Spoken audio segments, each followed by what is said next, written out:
Kryeministri i Kosovës Ramush Haradinaj akuzoi shefen për politikë të jashtme të Bashkimit Evropian Federica Mogherini se ka shkaktuar trauma në Kosovë dhe në vende të tjera të rajonit.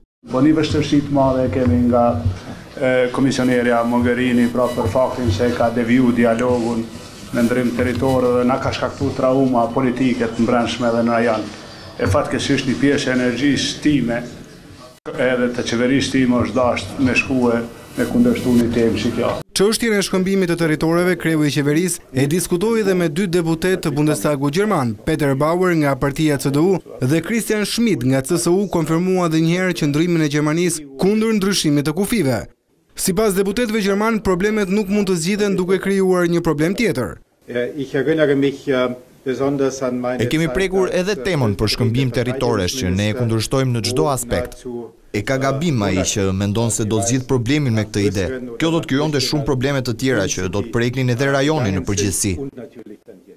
Ndërkohë, shefja e zyrës së BE-s në Kosovë, Natalia Apostolova, është shprehur kundër taksës së Kosovës vëndaj mallrave të Serbisë.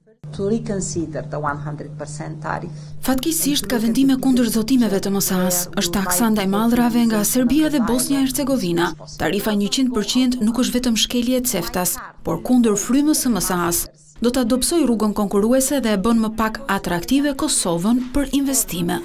Kryeministri Haradinaj nënvizoi se shpreson që vendimi për vizat të merret së shpejti pasi Komisioni Evropian dhe Parlamenti kanë dhënë rekomandim pozitiv.